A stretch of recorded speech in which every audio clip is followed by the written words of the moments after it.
আচ্ছা, তোমাদের হচ্ছে এখানে পড়িয়েছিলাম তোমাদের লাস্টে একচেটিয়া কারবার নিয়ে পড়া হচ্ছিল।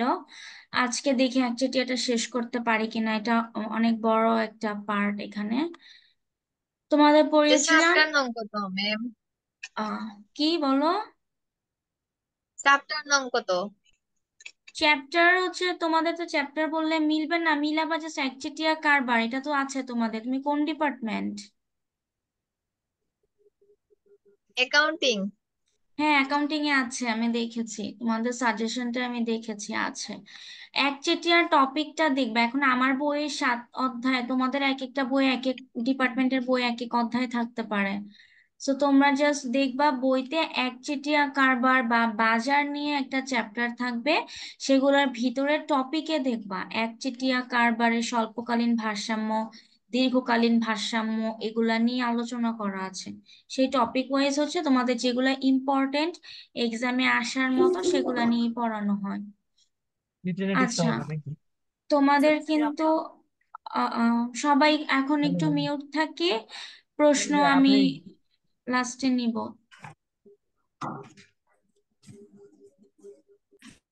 ঠিক আছে, সবার প্রশ্ন আমি নিব, লাস্টে 5 মিনিট টাইম দিব। এখন আগে ক্লাসটা করি। বলা আছে কি যে স্বল্পকালীন ভারসাম্য নিয়ে তোমাদের পড়িয়েছিলাম আমি, যে স্বল্পকালীনের ক্ষেত্রে তিনটা ভারসাম্য আমাদের থাকে।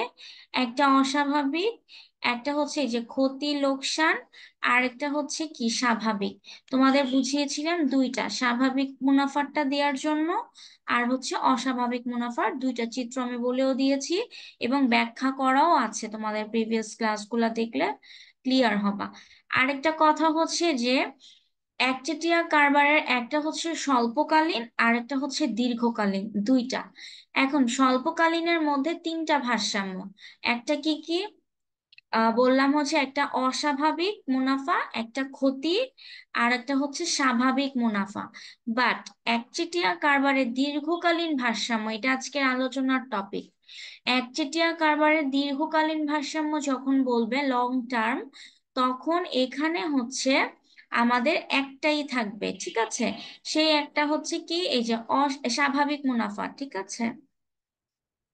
স্বাভাবিক মুনাফা যেটা, স্বাভাবিক মুনাফার যে ভারসাম্যটা আমরা পড়েছিলাম একচেটিয়া স্বল্পকালীনে, সেই একটাই আমরা একচেটিয়া কারবারে দীর্ঘকালীনে ব্যাখ্যা করব।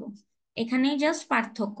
যখন দীর্ঘকালীন বলবে তখন আমাদের তিনটা ভারসাম্য ব্যাখ্যা করতে হবে না, জাস্ট একটা ভারসাম্যই দীর্ঘকালীনে হয়ে থাকে। সেটা হচ্ছে কি, অস্বাভাবিক মুনাফা। যেমন এখানে, সরি, স্বাভাবিক মুনাফা, ঠিক আছে? যেমন এখানে বলেছে কি, একচেটিয়া কারবার দীর্ঘকালে অস্বাভাবিক মুনাফা অর্জন করতে পারলেও সে কেবলমাত্র স্বাভাবিক মুনাফা অর্জন করে। এটা মনে রাখবা, যে দীর্ঘকালীনের জন্য যখন একটা কারবার বিজনেস করবে, একচেটিয়া কারবার, এখন একচেটিয়া কারবারই কি, এটা তো আমরা সবাই জানি। সংজ্ঞাটা কে বলতে পারবা? একজন বলো তো দেখি, আনমিউট করে। একচেটিয়া কারবার কাকে বলে? যে পারবা সেই বলো।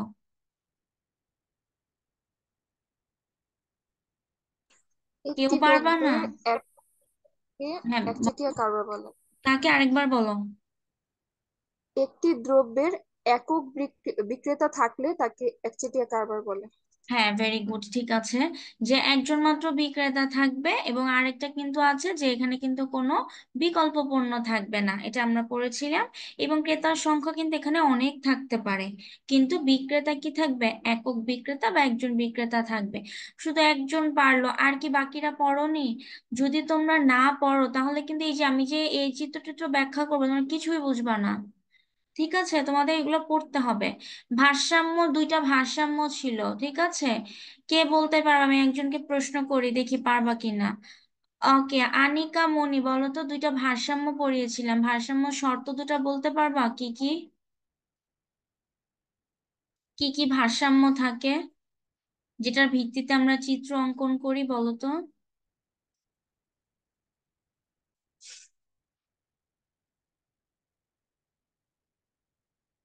তোমরা মনে হয় কেউই তাহলে পড়ো নাই। আফসোস, কিছু করার নাই। দেখো ম্যাম এই যে, ভারসাম্য জি বলতে যে ম্যাম হচ্ছে বলতেছি। ভারসাম্য বলতে যে এম আর ম্যাম সমান সমান বলতেছি। এম সি এগুলো। আমি ভাইয়ার প্রশ্নের অ্যান্সারটা হ্যালো দিচ্ছি ম্যাম। একটু পরে। হ্যাঁ হ্যাঁ, বলো বলো বলো বলো। ম্যাম প্রয়োজনীয় শর্ত, একটা হচ্ছে প্রয়োজনীয় শর্ত, এই যে দুইটা ভারসাম্যের শর্ত আরেকটা ছিল, হচ্ছে এম আর পর্যাপ্ত এম সি। শর্ত, প্রয়োজনীয় শর্ত। এটা না, এই যে ভারসাম্যের যে শর্ত হ্যাঁ দুইটা ম্যাম। ছিল, বলো দুইটা শর্ত, এটাই বলেছি। কি হয়, চিত্রটা আমরা আঁকি যে কিসের উপর ভিত্তি করে আঁকি, কোন দুইটা মাপ নিয়ে আঁকি, কি কি রেখা? ভারসা একটা হচ্ছে এম আর সমান এম সি রেখা, আরেকটা হুম। হচ্ছে এম সি রেখা এম আর রেখাকে নিচের দিক দিয়ে ছেদ করে উপরের দিকে উঠবে, ওইটাই আর কি।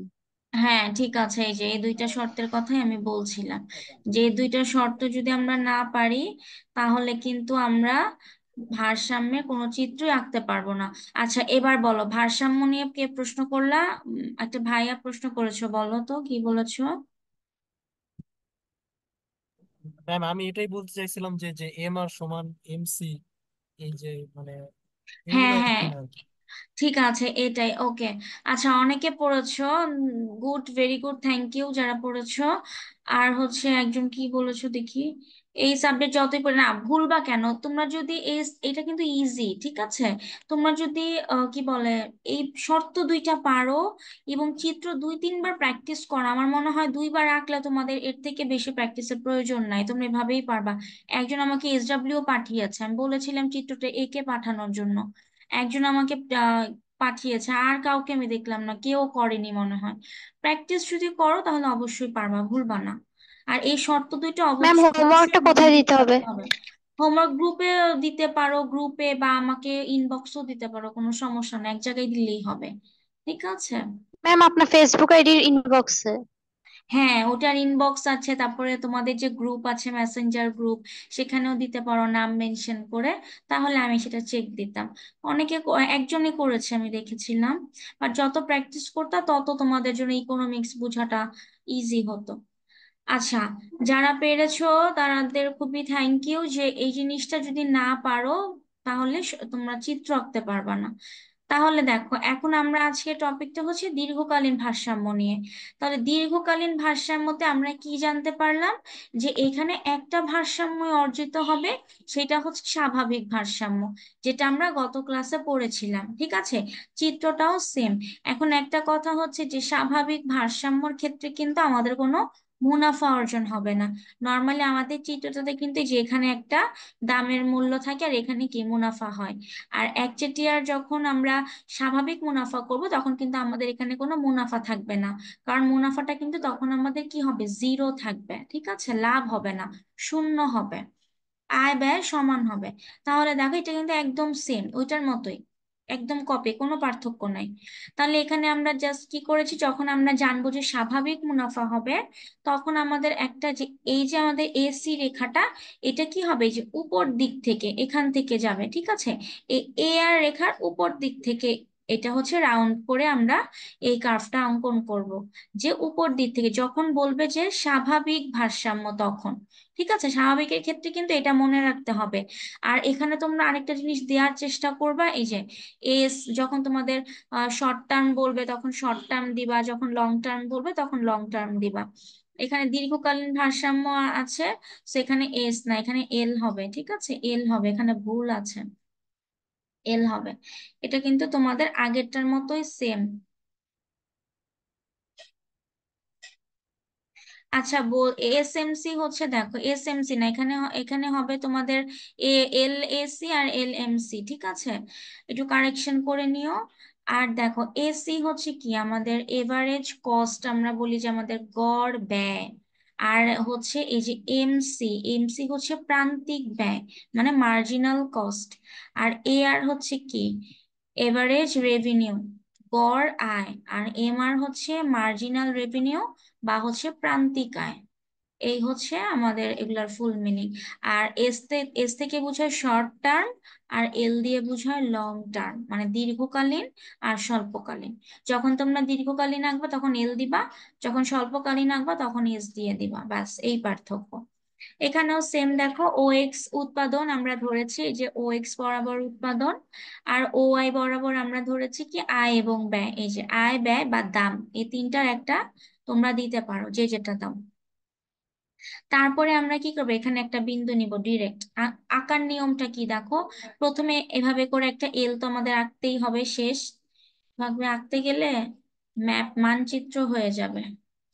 আচ্ছা, দেখো প্রথম স্টেপটা হচ্ছে কি, এল আঁকতে হবে। এল আঁকার পরে কি করবা, এখানে একটা মাঝখানে বরাবর এখানে একটা বিন্দু নিবা। তাহলে এটাকে আমরা ধরবো কি পি, পি ধরবো। দেন তারপরে কি এখান থেকে আমরা একটা আয়তক্ষেত্র বা বক্স এঁকে দিব সোজা।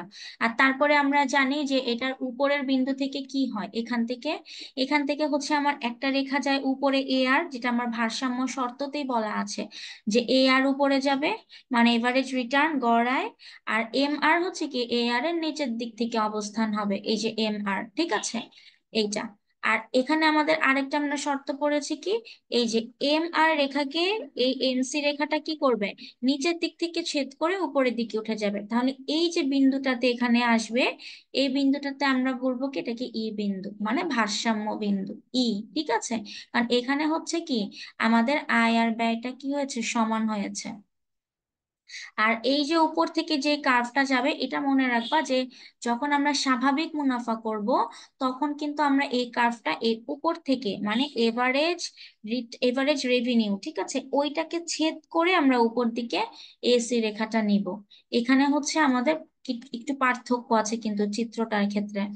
আর হচ্ছে আরেকটা দেখাই, তাহলে পার্থক্যটা বুঝবা। আবার এখানে দেখো, যখন আমরা হচ্ছে অস্বাভাবিক মুনাফা করেছিলাম, তখন কিন্তু আমাদের উপর থেকে যায়নি, দেখো এটা কিন্তু আমাদের এই যে মুনাফার ভিতর থেকে আমাদের এসি রেখাটা গিয়েছে। এখানেই কিন্তু দুইটার পার্থক্য চিত্রে। অস্বাভাবিক মুনাফা বললে আমরা এই যে ভিতর থেকে এসি কার্ভটা নিব, আর যখন আমাদের স্বাভাবিক মুনাফা বলবে, তখন আমরা কি করব, এই এ আর রেখাকে ছেদ করে আমরা একটা মুনাফা উপর দিক থেকে নিব। তাহলে এটাও কিন্তু শর্ততে আছে যে এমসি রেখার নিচে কে অবস্থান করবে, এসি রেখা। আর এই যে বিন্দুটা মিলিত হবে, এটা কি দেখো এ আর এর উপর, মানে এখানে আমরা বলতে পারি কি এটা একটা এফ বিন্দু। আর এই এফ বিন্দু কি এখানে একটা ভারসাম্য অর্জিত হয়েছে, কিসের উপর, গড় আয় আর গড় ব্যয়ের মধ্যে। আর এখানে যে ভারসাম্যটা এসেছে, এটা হচ্ছে প্রান্তিক আয় আর প্রান্তিক ব্যয়ের মধ্যে, ঠিক আছে।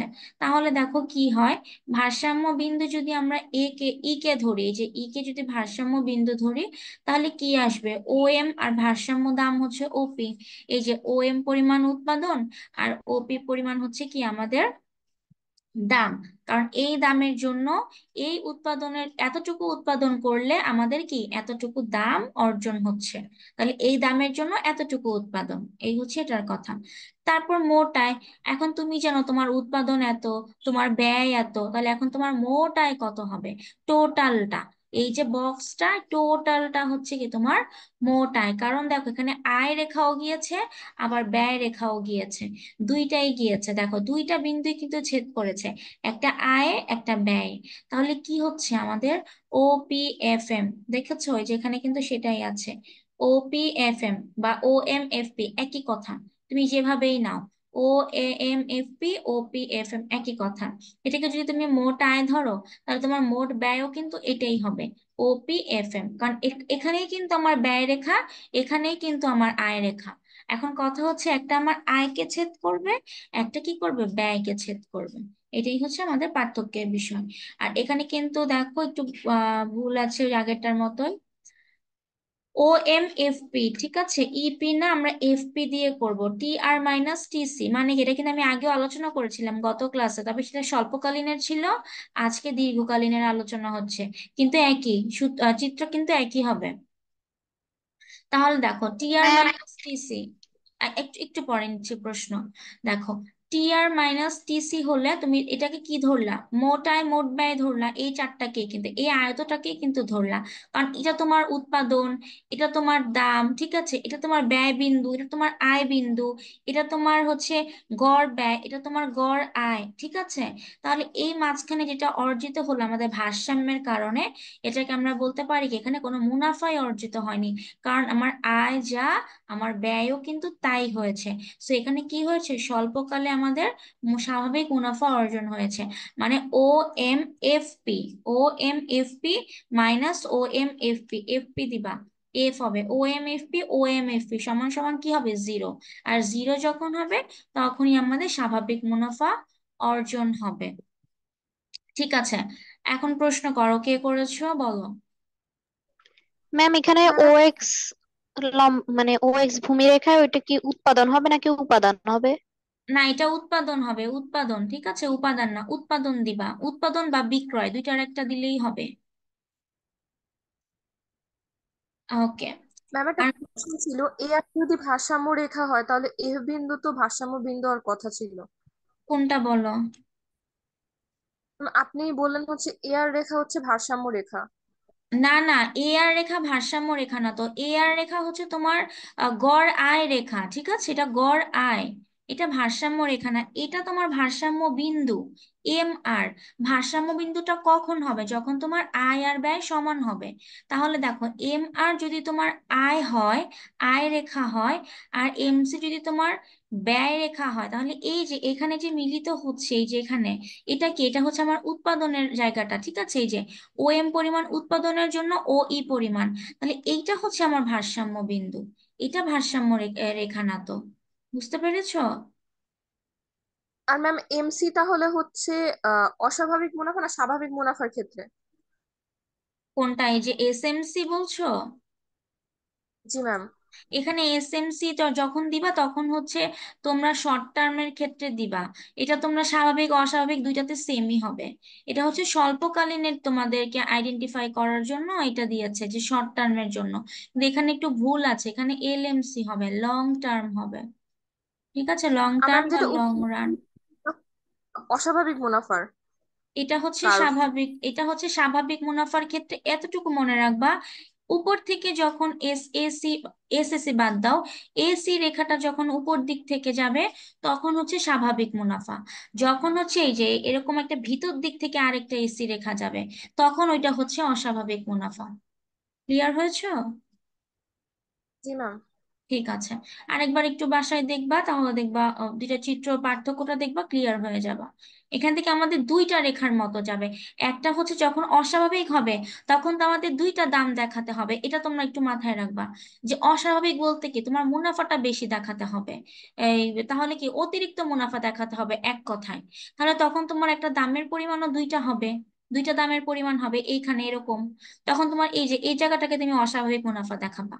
এখানে কি আরেকটা পি আসবে, মনে করো পি অন আসবে, তাহলে এখানে কি হলো, এখানে আমাদের অস্বাভাবিক মুনাফা অর্জন হয়েছে, কারণ এখান থেকে আমরা আয় থেকে ব্যয় দুটাকে পার্থক্য করতে পারছি, কারণ কি এখানে আমাদের ভিতর থেকে এসি রেখাটা যাবে, আর যখন আমাদের স্বাভাবিক মুনাফা হবে তখন উপর থেকে আমাদের ব্যয় রেখাটা যাবে, হ্যাঁ, এভারেজ কস্টের রেখাটা যাবে, যার কারণে কি আমাদের আয় আর ব্যয় সমান হবে, কারণ এতটুকুর মধ্যেই কাজ হচ্ছে, এর বাইরে কোনো কাজ হচ্ছে না।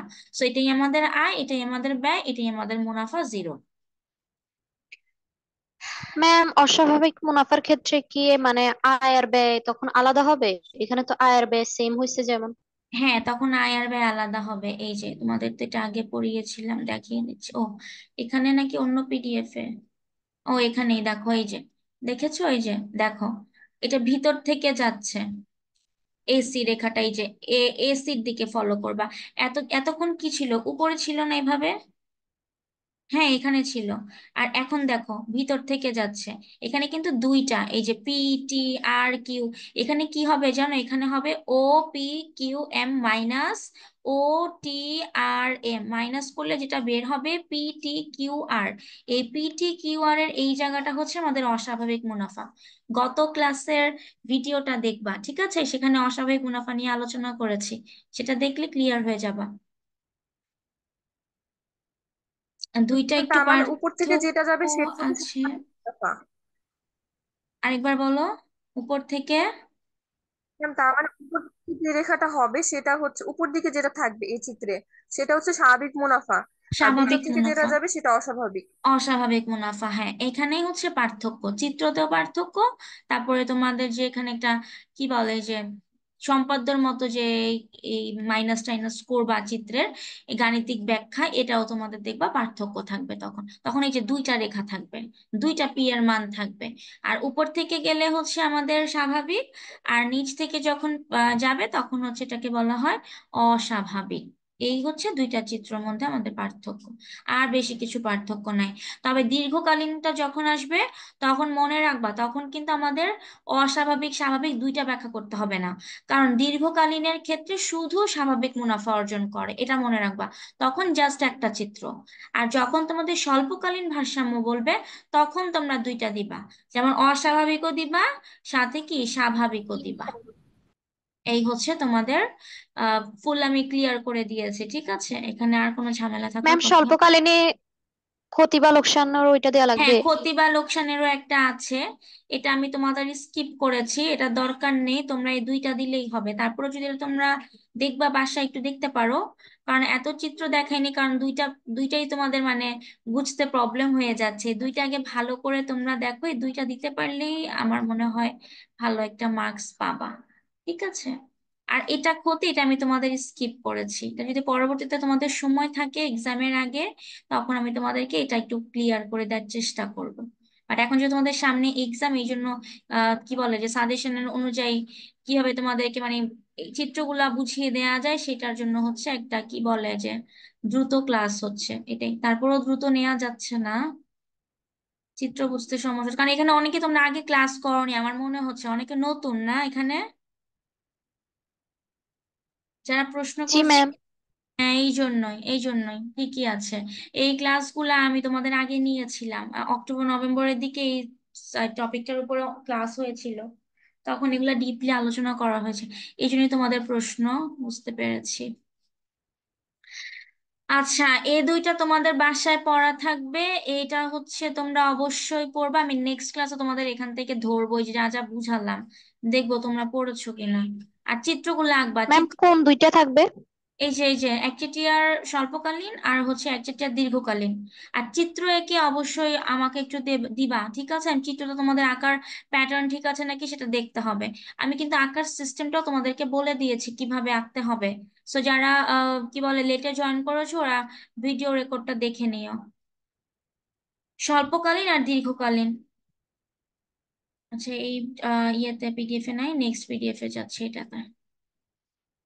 আমি তোমাদের আজকে বেশি চিত্র দেখাবো না, আরো চিত্র আছে, একটু অল্পই দেখাবো। নেক্সট আমি আরেকটা ক্লাস রাখবো এটার উপরে। আচ্ছা, এটা দেখো। ম্যাম ম্যাম এগুলো কি টেস্টের সাজেশন থেকে পড়াচ্ছে নাকি ফাইনাল সাজেশন? ফাইনাল সাজেশন এগুলা সবই, টেস্ট ফাইনাল তোমাদের এগুলো একই কথা। মানে তোমাদের যা পড়ানো হয় সবই একদম ফাইনালের জন্য, তো টেস্ট ফাইনাল বলতে কোনো আলাদা নেই, সবই সেম সাজেশন। আচ্ছা দেখো, বলেছে কি পূর্ণ প্রতিযোগিতামূলক বাজার এবং একচেটিয়া বাজারের মধ্যে পার্থক্য। পূর্ণ প্রতিযোগিতা নিয়েও তোমাদের একটা ফুল টপিক আছে এই চ্যাপ্টারের মধ্যেই। সো আমি তোমাদের এই চ্যাপ্টারটা অনেক বড়, ওই জন্য আমি তোমাদের একটা পার্ট একচেটিয়া, এটা এটা নিয়েই ক্লাসগুলো এতদিন নিলাম। দেখি আজকে মনে হয় না, আমার মনে হয় না শেষ করতে পারবো আমি, তারপরও দেখছি, নাহলে আরেকটা ক্লাস লাগবে। ম্যাম বাকি সাজেশন তো পার্ট গুলো কি পড়াবেন? হ্যাঁ, পড়াবো পড়াবো। আর সাজেশন একজন বলেছে, সাজেশন তো আমি দেই না, সাজেশন স্যার দেন গ্রুপে, বুঝতে পেরেছো? ওটার ভিত্তিতে আমি ক্লাস নেই। আর আমি তোমাদের যখন ক্লাস নেই তখন বলে দেই যেটা এটা ইম্পর্টেন্ট, এটা ইম্পর্টেন্ট, সেগুলো মার্ক করে রাখবা, তাহলে দেখবা ওগুলাই এক্সামে আসবে। পড়াবো, ওগুলা পড়াবো অবশ্যই, সময়ের উপরে ডিপেন্ড করে ইনশাল্লাহ শেষ করতে পারি কিনা দেখি। আচ্ছা, বলেছে কি পূর্ণ প্রতিযোগিতামূলক বাজার এবং একচেটিয়া বাজারের মধ্যে পার্থক্য। একচেটিয়াটা শেষ হয়ে গেলেই পূর্ণ প্রতিযোগিতাতে আমি চলে যাব। বলা আছে কি যে পূর্ণ প্রতিযোগিতামূলক বাজার বলতে আমি জাস্ট সংক্ষেপে বলে দিচ্ছি যে এই বাজারে কি থাকে, অসংখ্য ক্রেতা থাকে, অসংখ্য বিক্রেতা থাকে। ঠিক আছে, যে এই যে যেমন মনে করো সবজি বাজার, ঠিক আছে? তারপরে একটা মার্কেটে গেলে দেখা যাচ্ছে অনেকগুলা একই টাইপস এর দোকান থাকে। তাহলে ওখানে কি হয় যে দর কষাকষি হয়, এই এই ড্রেসের দাম এত, এরকম দামাদামি করা হয়। বা সবজি দোকানে গেলে যেমন বিভিন্ন সবজি এক এক জায়গায় এক এক দোকানে দামাদামি করা হচ্ছে, তো সেখানে বলা হচ্ছে কি অনেক ক্রেতা থাকে, অনেক বিক্রেতা থাকে, সেই বাজারকে বলা হয় কি পণ্য প্রতিযোগিতামূলক বাজার। ঠিক আছে। আর হচ্ছে মনোপলি বা একচেটিয়া কোনটা, যেটা তো তোমরা জানোই যে একজন বিক্রেতা থাকবে আর অসংখ্য ক্রেতা থাকতে পারে। পার্থক্য এখানেই যে ওখানে পূর্ণ প্রতিযোগিতায় অনেক ক্রেতা অনেক বিক্রেতা থাকবে, আর একচেটিয়াতে কি একজন বিক্রেতা থাকবে। এই হচ্ছে পার্থক্য, এর থেকে বেশি কোনো পার্থক্য আমাদের জানারও দরকার নেই। তারপরে বলেছে কি ক্রেতা বিক্রেতার সংখ্যা, এটা আমি যেটা বলে দিলাম সেটাই। আর দাম নির্ধারণের বিষয়টা দেখো বলেছে পূর্ণ প্রতিযোগিতায় অসংখ্য ক্রেতা বিক্রেতার সমন্বয়ে দ্রব্যের দাম নির্ধারিত হয়, যেহেতু অনেক ক্রেতা বিক্রেতা থাকে। আবার পক্ষান্তরে কি হচ্ছে একচেটিয়াতে নিজেই দ্রব্যের দাম নির্ধারণ করে, যেমন তোমাদেরকে আমি এর আগেও বলেছিলাম যে মনে করো যে একজন বিক্রেতা একজন বিক্রেতা, হ্যাঁ, সে যত দামি বলবে, একটা জাহাজের কোনো পার্টস বলো একটা প্লেনের কোনো পার্টস বলো যেটাই বলো না কেন একচেটিয়ার পণ্যগুলা, যা দাম বলবে সেই দামেই ক্রেতা নিতে কি থাকবে বাধ্য থাকবে। কারণ আর কোনো সাবস্টিটিউটস পণ্য নেই, আর কোনো বিক্রেতা নেই, তো সে কিনতে বাধ্য থাকবে। এটাই হচ্ছে কি দাম নির্ধারণ করা। এটা কিন্তু পূর্ণ প্রতিযোগিতায় কিন্তু এটা হয় না। কারণ পূর্ণ প্রতিযোগিতায় কিন্তু একজনের সাথে বনাবনি না হলে কি হয় অন্য বিক্রেতার কাছে চলে যায় ক্রেতারা। তো সেই ক্ষেত্রে বলা হয়েছে যে এখানে প্রতিযোগিতা হয়। আর একচেটিয়ায় কিন্তু সেই জিনিসটার কোনো সুযোগ নেই। দামের উপর নিয়ন্ত্রণ ব্যাখ্যাটা হচ্ছে যে এখানে কিন্তু বলেছে কি পূর্ণ প্রতিযোগিতায় ক্রেতা বিক্রেতা এককভাবে দামের উপর নিয়ন্ত্রণ আরোপ করতে পারে না, কারণ কি তারা দামাদামি করতে পারে। আর একচেটিয়া কারবারে কি হয়, একচেটিয়া কারবারে কিন্তু ওই যে ক্রেতা বিক্রেতা যেই দাম বলবে সেই দামেই পারচেস করতে হবে। তাহলে দামের উপর কিন্তু পূর্ণ নিয়ন্ত্রণ থাকে কার, বিক্রেতাদের। ঠিক আছে। বিক্রেতাদের কাছে কিন্তু দামের পূর্ণ নিয়ন্ত্রণ তাদের কাছেই থাকে। তারা যদি 1 টাকা বলে 1 টাকা, তারা যদি 10 টাকা বলে 10 টাকায়, এটা কেউ চেঞ্জ করতে পারবে না। তারপরে বলেছে কি পূর্ণ প্রতিযোগিতায় কিন্তু দেখো সমজাতীয় পণ্য থাকে, যেমন এই যে সবজি, বিভিন্ন ধরনের সবজি আছে। এখন কেউ যদি আহ যে কোনো একটা সবজি না কিনে অন্য কোনো সবজি কিনে, হ্যাঁ, পারচেস করতে পারে, কোনো সমস্যা নাই। কিন্তু একচিটিয়া সেটা হবে না। যেমন প্লেনের পরিবর্তক কোনো পণ্য নেই, পরিবর্তক পণ্য নেই, জাহাজের পরিবর্তক কোনো পণ্য নেই, তো সেটাই কিনতে হবে। এই জন্য কিন্তু কি ক্রেতারা কিন্তু এখানে একটু আটকা পড়ে যায়, মানে বলা যায় যে একটা বাধার মধ্যে তারা পড়ে যায়। কারণ দ্রব্যগুলা কিন্তু সমজাতীয় না বা বিকল্প কোনো প্রোডাক্ট নেই। এখানেই তোমরা বাকি পার্থক্যগুলো কিন্তু এরকমই, ঠিক আছে, সেম সেম। এখন এখানে আরেকটা কাহিনী হচ্ছে যে চিত্র। এখানে চিত্রটা কিন্তু একদম সহজ, এটা ঝামেলা নেই, তার জন্য এই চিত্রটা আজকে নিয়েছি। কেমন দেখো, যখন তোমাদের একচেটিয়ামূলক বাজার বলবে, এটা তোমরা জানো চিত্র কিভাবে আঁকতে হয়, যে এমআর রেখা নিচে থাকবে, এ আর উপরে থাকবে। এখানে আমাদের আর ব্যয়টাই দেখানোর দরকার নেই।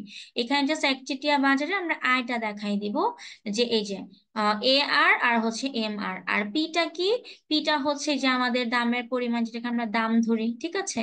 আর এখান থেকে আমাদের ও কিউ হচ্ছে আমাদের উৎপাদনের পরিমাণ। তাহলে আমাদের কিন্তু এটাও ভারসাম্যের সূত্রের মতে, কিন্তু এখানে আমরা ব্যয়ের রেখাটা দেওয়ার দরকার নেই। এখানে জাস্ট তোমরা আয়ের রেখাটা দিয়ে দেখাই দিবা যে এ আর রেখাটা উপরে আর এম আর রেখাটা কি নিচে। এটা হচ্ছে একচেটিয়া বাজারের মধ্যে এরকমটা হয়। ঠিক আছে, যে গড় আয় বেশি থাকে আর প্রান্তিক আয় কি থাকে, কম থাকে। ঠিক আছে। বা আমরা বলতে পারি প্রান্তিক আয় হচ্ছে, গড় আয় হচ্ছে প্রান্তিক আয়ের ডাবল। বুঝতে পারছো, এটাই। আর পণ্য প্রতিযোগিতামূলক বাজারের ক্ষেত্রে কি এটা সমান থাকবে। যেমন দেখো, চিত্রগুলো কিন্তু মনে রাখার চেষ্টা করবা, এটা একদম সহজ একটা চিত্র। জাস্ট কি লম্বা একটা এল এঁকে মাঝখান থেকে বরাবর একটা দাগ দিয়ে দিবা, এ আর সমান এম আর, দাম এবং ব্যয়, কারণ এখানে কিন্তু স্থির থাকবে। কারণ কি, যেই দাম, মনে করো যে কোনো বিক্রেতা 50 টাকা দরে কোনো সবজি সেল করছে, ঠিক আছে, 50 টাকা কেজিতে। আরেকজন বিক্রেতা কি করলো 52 টাকা কেজিতে সেল করছে, সেখানে কিন্তু পার্থক্য তেমন না। আবার দেখা গেল যে 50 টাকা, অন্য দোকানে গেলেও তুমি দেখবা এই 50 টাকাই। ঠিক আছে, কারণ সবজির কিন্তু এরকমই হয়। ঠিক আছে, এখন এরকম হয় না যে কোন কেউ যদি 50 টাকার সবজি, এমন কখনো কিন্তু হয় না যে যখন 50 টাকা কোনো সবজি বাজার মূল্য থাকে, তখন যেই কিন্তু দেখা যায় না কেউ সেটার দাম 200 টাকা বলছে। এরকম কিন্তু কখনো হয় না, ঠিক আছে। কিন্তু একচেটিয়ার ক্ষেত্রে কিন্তু এই জিনিসটা হয়। কারণ বিক্রেতা, বলা হয় না যে নিজেই তার দাম হচ্ছে নির্ধারণ করে। যেমন 1 টাকার পণ্য সে যদি 100 টাকা বলে, সেটাই তাকে মানতে হবে। ক্রেতাকে কিন্তু সেটাই মেনে নিতে হবে। তো এই জন্য কিন্তু এখানে আমাদের চিত্রটাও আলাদা, কারণ এখানে কিন্তু আমাদের প্রান্তিক আয়ের থেকে গড় আয়টা কিন্তু এখানে আমাদের বেশি হবে, ঠিক আছে? এবারে যে আমাদের ইনকামটা বেশি হবে, বাট পূর্ণ প্রতিযোগিতার ক্ষেত্রে কিন্তু সেটার সুযোগ নেই। এই জন্য এটাকে বলা আছে কি এ আর সমান এম আর, মানে এখানে হচ্ছে দামটা স্থির থাকবে। নর্মালি যেই দাম চলবে সেই দামেই সেল করতে হবে, পারচেস করতে হবে। কেউ এটাকে দাম নিজের ইচ্ছে মতো বাড়াতে কমাতে পারবে না, ঠিক আছে? নিয়ন্ত্রণ থাকে না, দামের উপরে নিয়ন্ত্রণ থাকে না। কিন্তু একচিটিয়াতে কিন্তু দামের উপরে পূর্ণ নিয়ন্ত্রণ থাকে বিক্রেতার কাছে। এই হচ্ছে তোমাদের দুইটা চিত্র।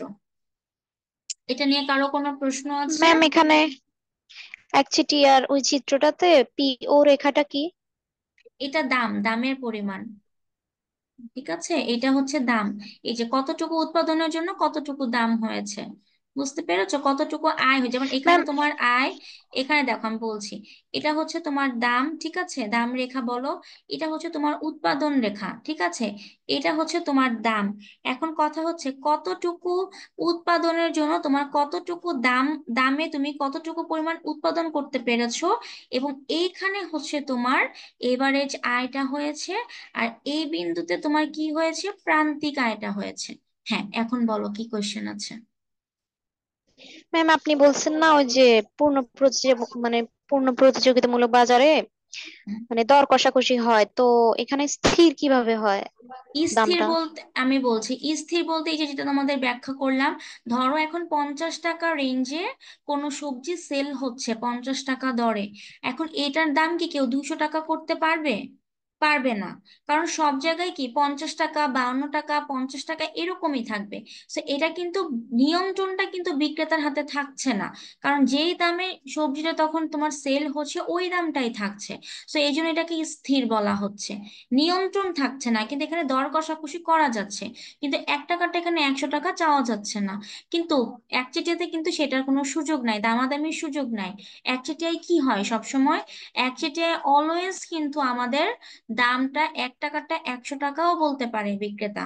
সেটা আমাদের মানতে হবে, বললাম না যেখানে তোমার পুরো নিয়ন্ত্রণটাই বিক্রেতার উপরে থাকে, এই জন্য তোমার গড় আয়টা বেশি হয় প্রান্তিক আয়ের থেকে।